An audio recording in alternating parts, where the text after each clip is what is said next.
All right.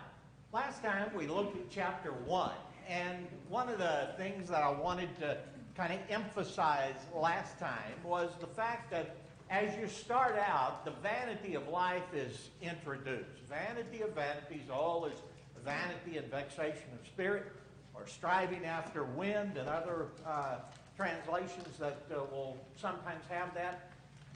The point of all of that is to look at life by itself. Life just under the sun, just look at it in the physical sense, does not make sense. It doesn't give a kind of a sense of purpose. It doesn't give a sense of fairness. It doesn't give any direction that's there, just as you look at it in this life. But what it does is it suggests there is something there. You look at the things that are around, and there's enough order, there's enough things that are cyclical, that it has some design. But it's not something that we can figure out the purpose of, how it goes about. The function of it many times escapes us as well. And so while it points at God, which is the point of Romans chapter 1 beginning out, that God is seen, His everlasting power and divinity are seen through the things that are made. That's true. But the idea of what His plan is not seen.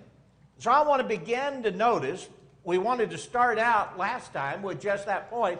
Just by itself, you do not understand the nature of life by life under the sun. You don't see how that purpose exists. You don't see a direction, a design, an ethic that is pointed out. None of that is there.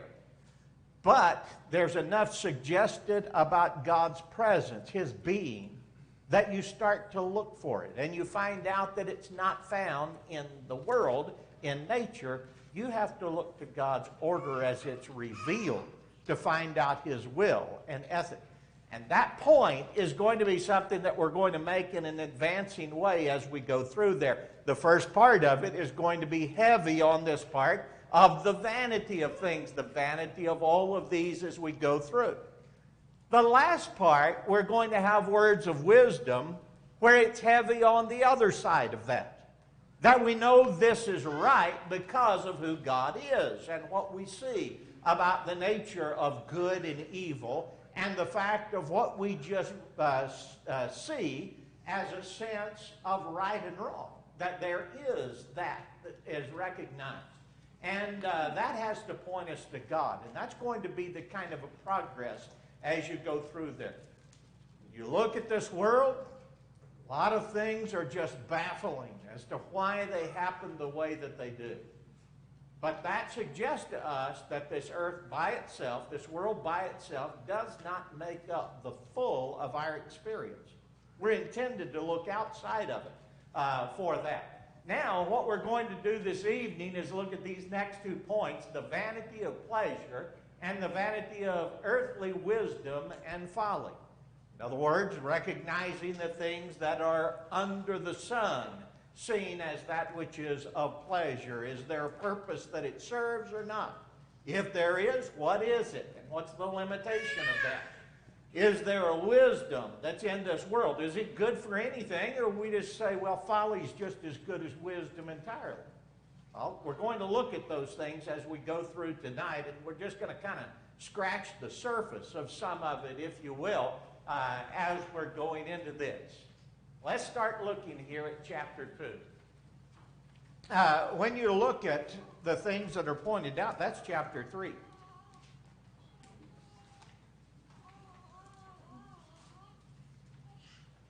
Are you sure that's the one I sent you? You want chapter 2 or chapter 3?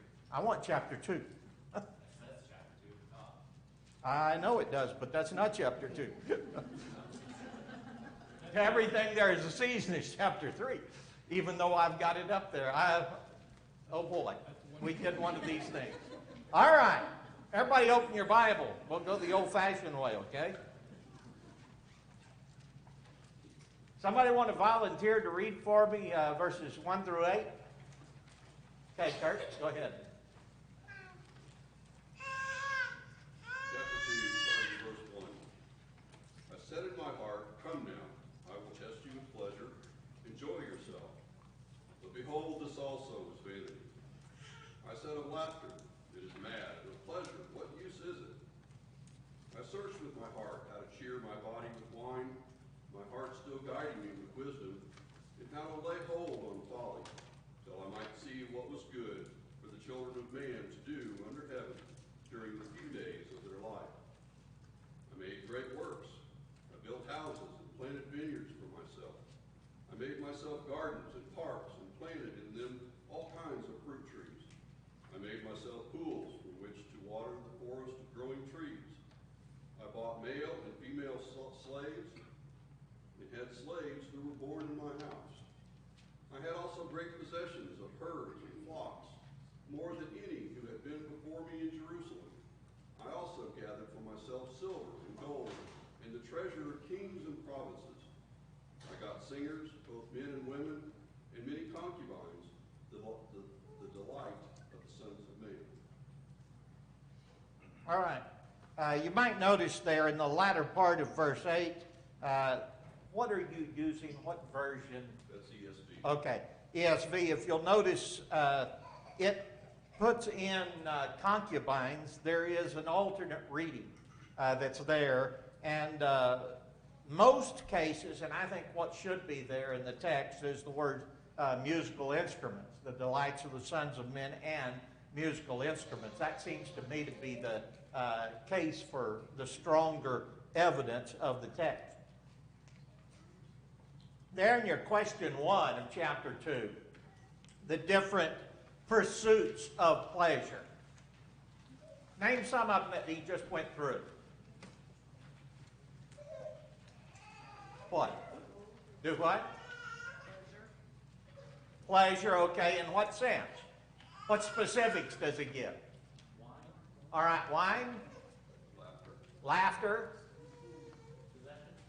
Possessions that are there. In what sense?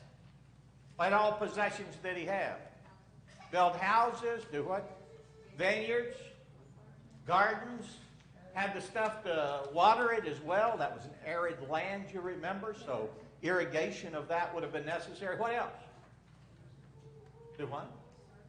Okay, servants, male and female. Those bought, and what else? Those who are born in the house. That's somebody that's a measure of great wealth. To acquire servants, buying them, is not as much as having some that are born within the house. That shows a background of some manner of wealth in which there have been slaves. What else? Silver and gold. Okay. You've got all this now. How much money did he have to have all of that? Is my question. More than I got, right? More than you've got. It's an intense degree of wealth. Did he find his reason for life in all of that? Okay. Did he find some joy out of it? Sure. How do you find joy out of that? Do what? Okay. Is life of a poor man or a rich man easier in day-to-day existence? All right. Easier for the rich if you're going to talk about existence. Now, in the sense of the cares that what one has to do to keep up all of those pursuits, to keep them going, to keep all of those people functioning and provided for and all of that. Now in those cares, which has the easier way of life? All right, poor man does. Solomon's going to talk about in the book of Proverbs that a poor man can sleep with a kind of a sense of ease from the cares, but not a rich man. He's going to have to be involved in those things. They're going to be called to his mind all the time. When you look at this point that's there that I had, I want to point your attention specifically to verse 3. I searched in my heart how to gratify my flesh with wine while guiding my heart with wisdom. That tells me a little bit about the kind of wisdom that he talks about. When you look over in the book of Proverbs, the wisdom that Solomon and various of the wise men, the king and so forth, that are talked about. What do you know about wine that it says there in a way of wisdom as God inspired it in a moral sense? What did he say to do with the wine? Don't even look at it when it's red in the cup. Why? All right. The elastic goes down like a serpent, stings like an adder. In other words, it bites like a snake. He goes on to talk about from that what you do is you wake up with wounds that you don't know why you've got them. You're there at without being on a ship, and yet you're swaying all of the time. The drunkenness that's there. You're in brawls. You're in all of these things that have to do with a constant sense of confrontation and conflict with people. Is that pretty much the way people who are into wine live? Sure. You look at it, and that's the idea that's there. They get into troubles that are a result of that. So the wisdom end of that would tell me to stay away from it entirely. From that point of view, the kind of wisdom we're talking about in Proverbs. Now, why does he say that I find mirth with wine, and yet I had wisdom? When you're looking at that wine, does that always mean an intoxicant? No. Not in either the Old Testament or New Testament. The word used here is the word yayin, or yanin, sometimes they'll call it, but yayin is probably the correct pronunciation. Yayin is the word that is used most often. It's what's used as a sacrifice in many cases, an offering out. But that sacrifice is always poured out when it's seen as approved. There are also times when it's very clear that yayin at times has something that is of some alcoholic content anyway, that it's somewhat fermented, that it's not new. At times you have it distinguished from what came fresh from the grape, which is always called tirash in the Hebrew language. And so most of the time, I would say, you have this word yayin. It has some level of fermentation, some level of alcoholic content, but it's not the one that's normally used to get drunk. That's the word shakar.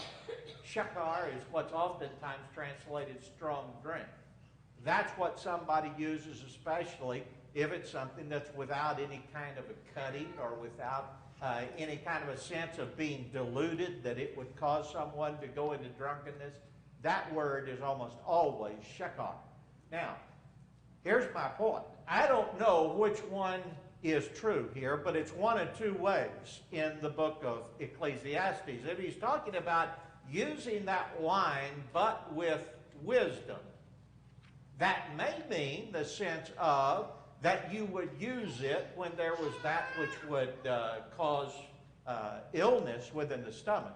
Water was many times that which could not be trusted in ancient times. Well-known practice going back really to about 3,500 BC, that they would mix some of that with the water in order to purify. That could be what's talked about here, the kind of yayin that would be of a diluted portion that wouldn't make one drunk. That takes place in the New Testament when the standard was at least 4 to 6 parts water to 1 part wine. That was enough to destroy the bacteria, but it was not enough to cause one to drink unless you drank at the place of about 2 gallons per hour. You're going to have problems with something else before you have it with your mind there.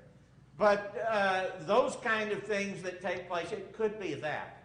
However, it may be that he's talking about yayin, which was an uncut thing, which was not a matter of what ought to be drunk. That word is used in the Proverbs when he talks about the sense of don't look at it when it's red in the cup. Now, in what sense would he maintain his wisdom there? Doing what's wrong, but yet knowing what? What was right. Does knowing what's right cause you to do what's right always? No. I have to know what's right before I do what's right. But knowing what's right doesn't always cause me to do what's right. I can understand the lack of wisdom in doing what I've done. And it may be that he's talking about that. And which one is here, I'm not sure of. Anybody want to make a comment or have a kind of a studied kind of a comment that you'd like to add in there? I'm just not sure on that point. I've never been able to get my mind settled on one or the other, but one of those has to be the ideal one or the other. All right, now, when you look at the rest of this, about all of these gardens, vineyards, servants, everything else that was there that he acquired, what was the problem with it? I mean, when he got through with it, what does he see? Do what? Why? That's right, vanity. Why? When you've done that, what have you got? It's not lasting. It's not. All right, you've got all the pleasure that's coming right then. It's absolutely exhausted at that point. In a different, entirely different way, but I want you to think about it in the book of Matthew and the Sermon on the Mount. When Jesus talks in chapter 6, beginning about how the one that prays to be seen of men has received their reward already. But the one who goes and does that in private, not to be seen of men, so that he might be complimented and honored by men, but so that that's with God, what about him?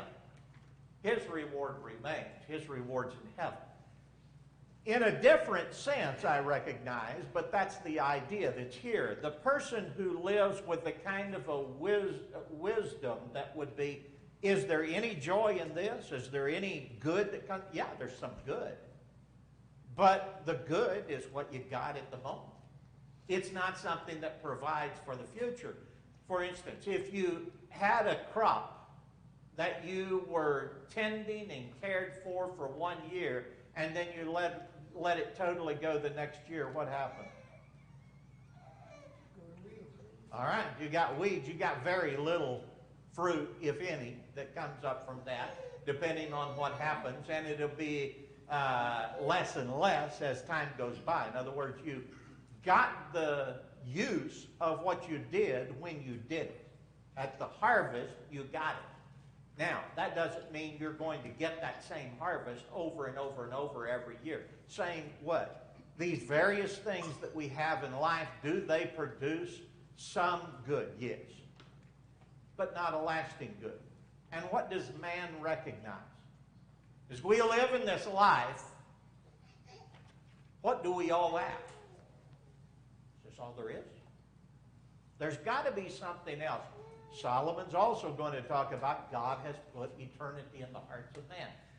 You don't find any animal thinking about eternity. That's something that's there of man because of the capacity of reason and the sense of moral awe that God gives with man. All right, anything else there? Go ahead. It just reminds me, our lives are, if you live them like it's an asset, if you live this type of lifestyle, it's a depreciable asset, and eventually it gets old and boring, and you want to seek after something else that's vanity also. Yet our lives as Christians ought to be the opposite. It appreciates, and it only gets better until we get to our full reward. Exactly. All right. The statement comes down in verse 9 then. So I became great and excelled more than all who were before me in Jerusalem. Also my wisdom remained with me.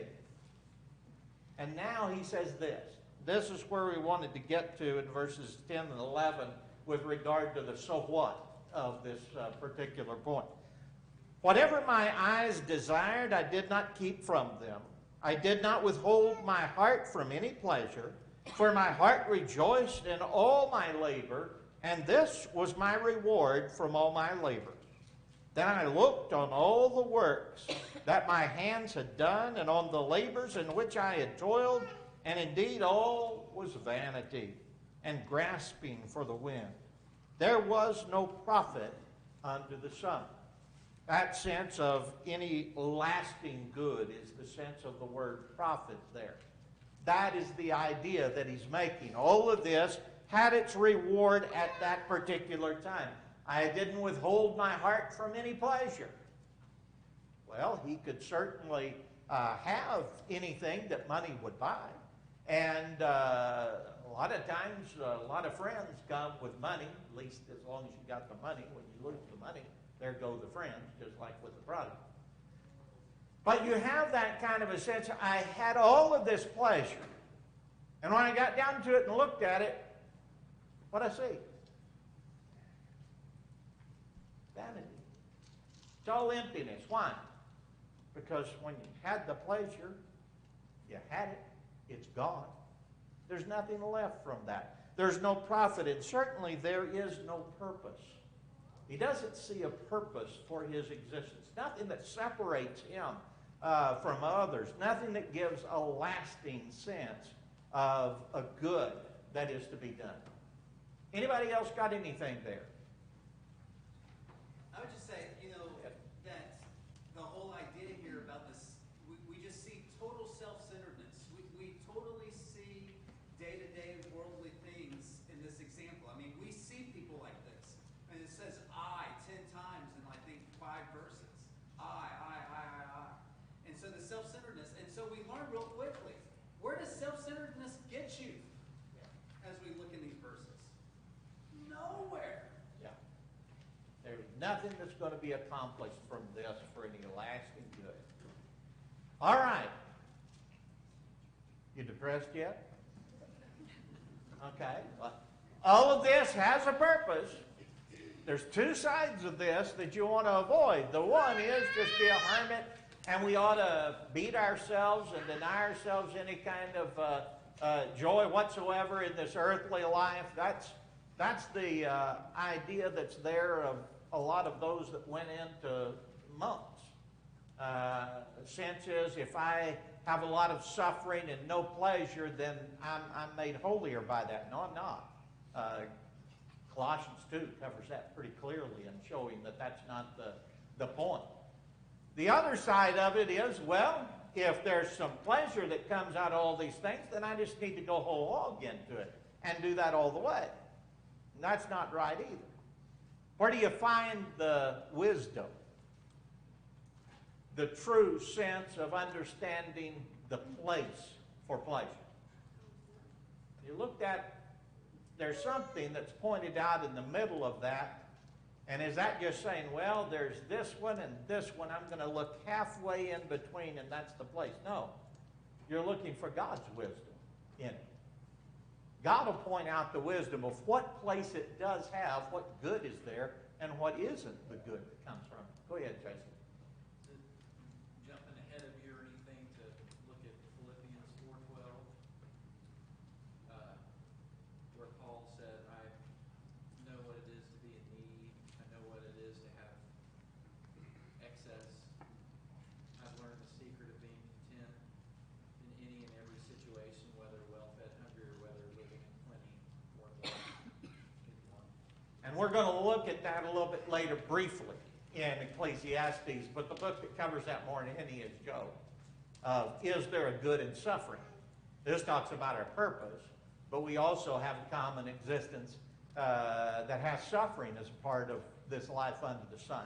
That's what Job talks about especially, and notes you have to have it. It does you good in the end analysis. All right, now let's go to verse 12. Let me look and see. Verse 12 through 17. Will somebody read that, please? Go ahead, Scott. I'm not reading after Kurt. Did you hear his voice? Hey. He's got a better voice than mine, so what? You know. Thankful God gave it to him. Then I turned myself to consider wisdom and madness and folly. For what can the man do who succeeds the king? Only what he has already done. Then I saw that wisdom excels folly as light excels darkness.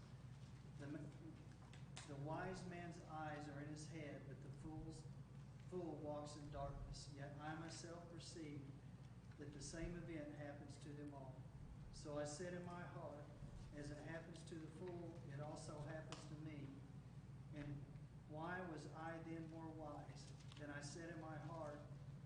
this also is vanity, for there is no more remembrance of the wise than of the fool forever, since all that now is will be forgotten in the days to come. And how does a wise man die as the fool? Therefore I hated life, because of the work that was done under the sun was distressing to me, for all is vanity and grasping for the wind. Okay. Let me ask you this. From overall, these verses, what's the main point? Can you give it to me in one sentence? Okay. That's one phrase. But I mean, what's the point? I know it's headed at life under the sun, but what does he see? Give me a synopsis of this. Go ahead. In the final analysis, from a human standpoint, his wisdom really did him no good. He was going to die. Okay. Just like a fool. Okay. You look at a fool, you look at a wise man. Can you tell the difference between them by their death?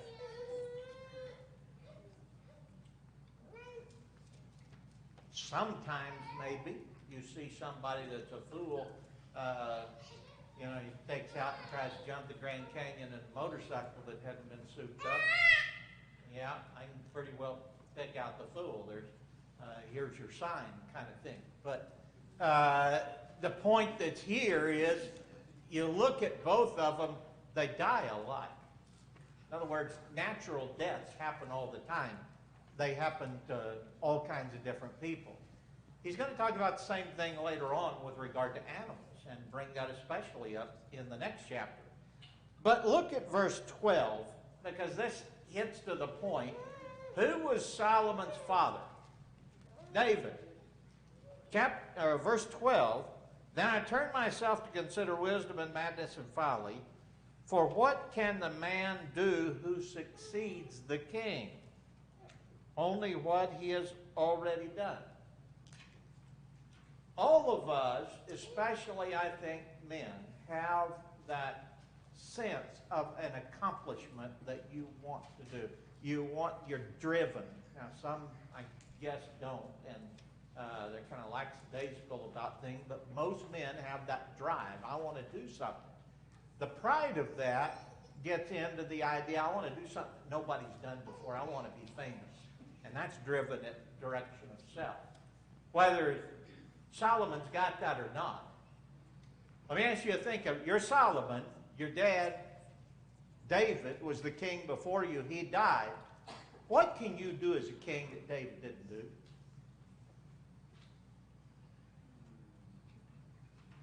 It's a good question.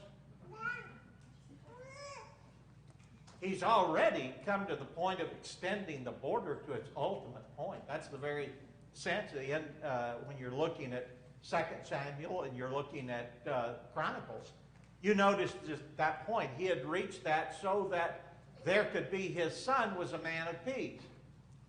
The second reason why God told Samuel to tell David that he could not build the temple was why? You're a man of war. Who had told him to go to war? God did. Why? Because the law had pointed out that that was the end. There was to be this warfare until there had been peace brought within the borders that God had given. In the promise to Abraham that was there, there would be peace within those borders. That was accomplished by the end of David's kingship. Now you've got Solomon, and he can build the temple. But was there anything that his dad had to do with that? Yeah, he made the provisions. David had put together all of those provisions to be sure that Solomon could do that. All right. Now, in the sense of the order of worship, who had put the Levites and the priests into a system of order so that there were always those to serve and backups to the ones who were going to serve in case the others could not? David. With regard to those who were singers and getting them to be a part of the worship, could Solomon improve on what his dad David had? No. You look at everything that was accomplished with regard to worship, the peace within the kingdom and all. If Solomon was looking at it, he says, if I'm going to be accomplishing something, all I can do, best he could ever hope for is to do as good as his dad had done. Now he doesn't. He's a fool, and he doesn't act with wisdom in the moral sense. But that was what he saw. Now, how would that tend to make you feel if you're Solomon and you're trying to think about what can I accomplish in my life?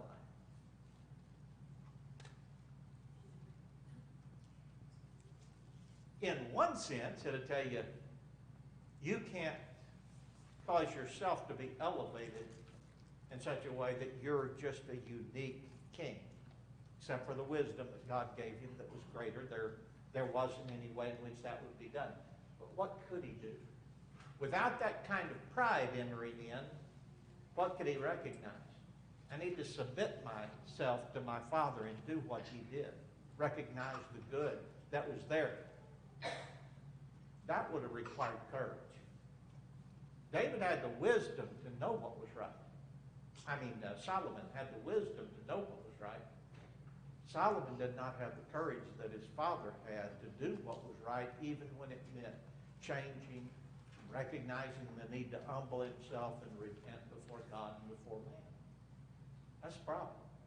And as Solomon is writing this, I want you to think about it from that point of view. That's who it is. Verse 12 sets that up. Okay, what am I going to do in achievement in life? And the sense of it, it's whatever you do, it's not going to outweigh what your father has done. And you look at it, now if you're Solomon, you have a son. What's his name? You think Rehoboam just suddenly became a fool at the end of the life of Solomon?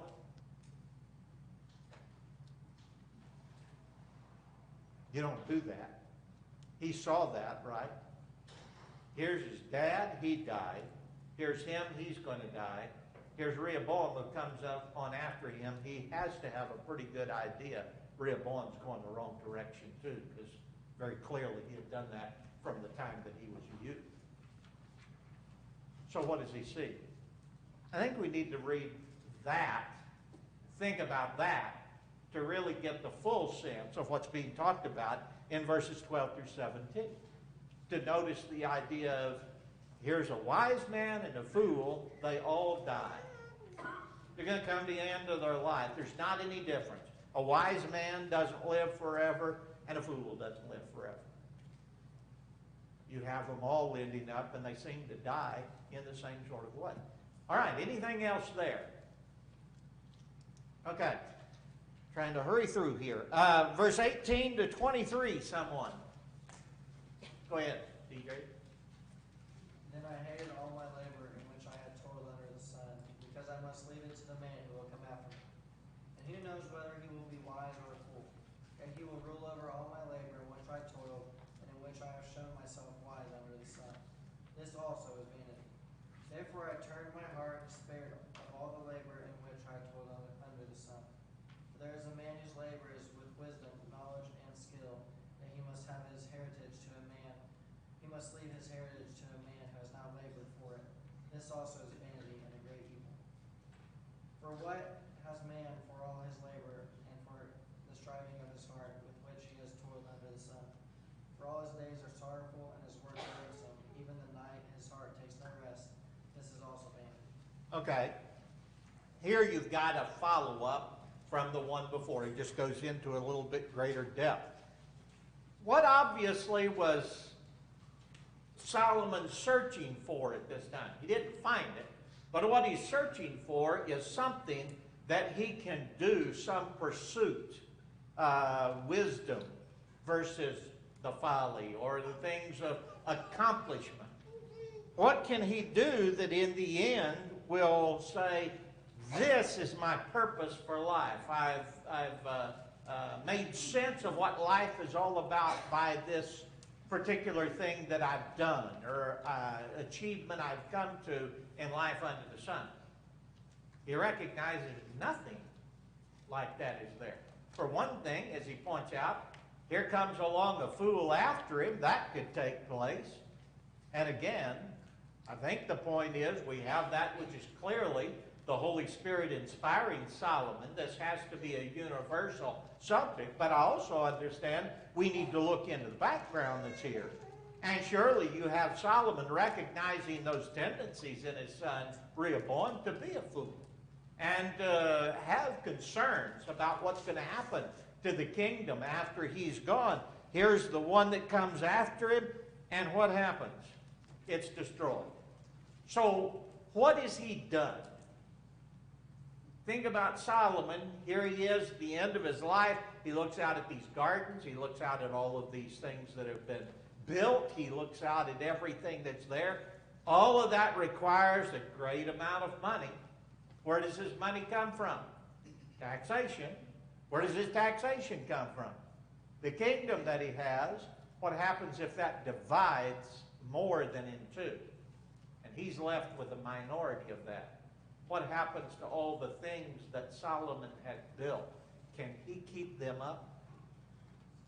And later on, down the line, you see the things that Solomon had done had gone into decay. And the Scripture tells us about that in a number of cases. I think there's some things here that Solomon recognizes the possibility, if not the probability of that. Now, he spent all of this time doing that. What does he not spend his time doing?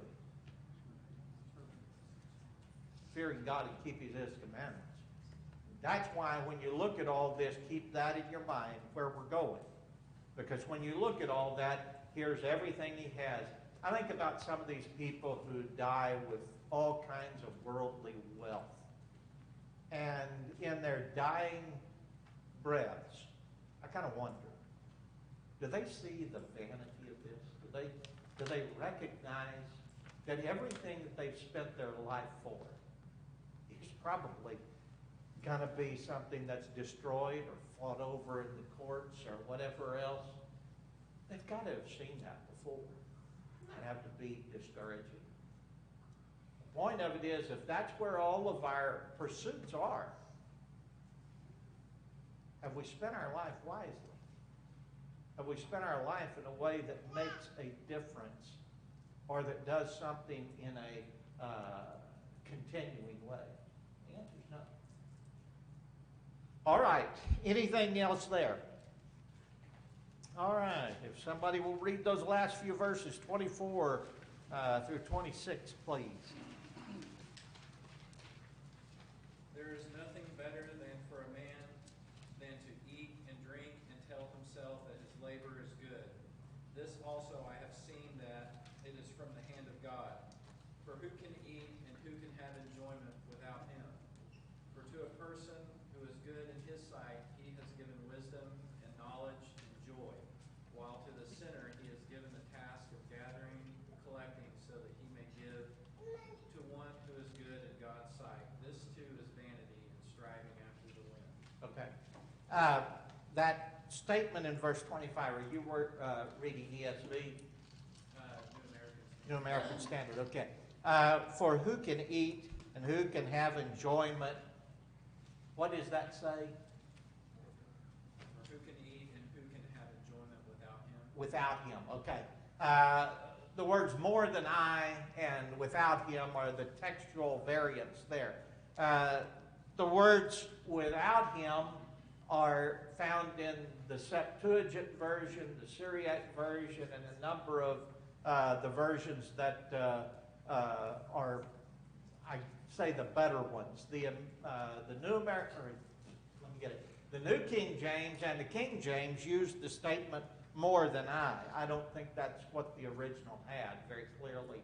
I think the mass evidence is there for that without him. And so you look at that here, for who can eat or who can have enjoyment without him. In other words, all of this was from the hand of God. Verse 24. So I couldn't even do this without God to begin with. What does that tell me? He's been a part of that. This is that beginning entrance way. This is what Solomon's going to do. He's going to keep adding in this little point about bringing God into it. This is the first one of those interjections that you have. And so the point is, all of these things of eating and drinking, when you've enjoyed those the way that you should, you had them from God, so you enjoyed them there, that came from God in the first place. So without Him, would you have had it? So what should that do? It should turn us back to God. Have you ever made provisions, but you know the provisions you made were not as good as what you got? How do you explain that? I can't explain it because of what I deserved. Because maybe somebody else made provisions even better than I did, and they didn't get anything. It tells me there's something else besides just my provisions and my work behind it. So I've got to look beyond that.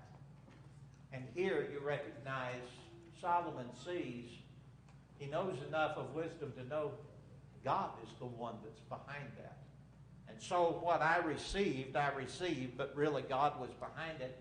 For, he says, verse 26, God, and I think that's correct. That's an insertion. But if it is correct that that phrase at the end of verse 26 says, without Him, speaking of God, then he's correctly pointing out, for God gives wisdom and knowledge and joy to a man who is good in his sight. To the sinner, what does He give? Work of gathering and collecting, that he may give to him who is good before God. Now, is that this always happens without fail? No, same ways you find in the Proverbs. Proverbs are general rules. They are not absolute measures. That's what they're intended to be. We talk about the general rule is you do these kind of things. Now, God directs things to those who can properly use them. I've seen that so many times in my life, and you have too, that it was directed away, provisions directed away from what might harm one, and ultimately brought to do some good that was there because of who would follow after that and what they would do with it. His point then, that he may give to him who is good before God, this also is vanity and grasping for wind. In what sense? If I recognize that God has to be behind this, how's that vanity and grasping after wind? I could be doing everything I can, using all of my power, all of my wisdom, all of my work to get things going in a certain direction, and yet it might not work, and the benefit will go to somebody else. Now, what's one possibility? God may be directing that through His providence. From my point of view, what good has happened from my work? None. And that's the point that he's talking about, from the sense of life under the sun. When that was diverted from the one who did the work, did that help him? No, it didn't help him. But it helped ultimately as God intervened through His providence. We've got to look at that part of it. And that's going to be something, like I say, as a part of this interjection, you're going to see this more and more. This is an interesting book. I don't know how many times I had gone through the book of Ecclesiastes and teaching it in my early time in preaching. And all of a sudden I started to go back through it again, and Alvin, and I looked and I thought, here are all these things that God added into here since I taught it last time. And no, that wasn't the problem. I just didn't see them. And you had all of these interjections, and I'd missed them. And so I just thought, okay, here's the part of, here's the vanity, and then here's the wisdom later on. What he's doing is talking about the vanity, and he'll put in that little piece. And what it does is it helps us understand bit by bit how much there is of wisdom in this book. in recognizing Solomon did. He spent all this time doing worldly things, and in the end he wasted it.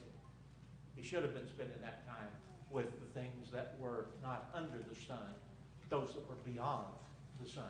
All right, let's look real quick at a few of the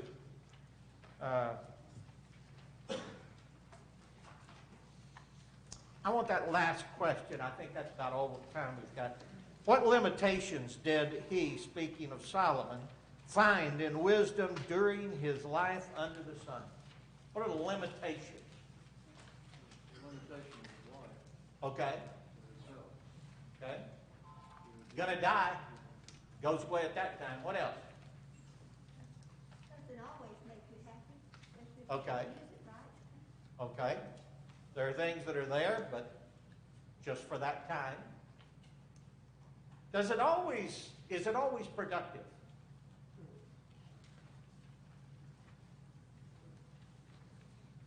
It might be that you do it and it doesn't do any good for you at all. What else? Go ahead. If it is productive, you're going to have to leave it in the hands of someone else that comes after you. That's right. You're either gonna lose it before or at death, and you're certainly going to lose it at death, and somebody else is going to have that if you've still got a hold of it at that point. All right. Well, thanks. We'll leave it there. Who's leading the closing prayer? Okay. Sorry. Thanks. Go ahead and do that, and then we'll be dismissed.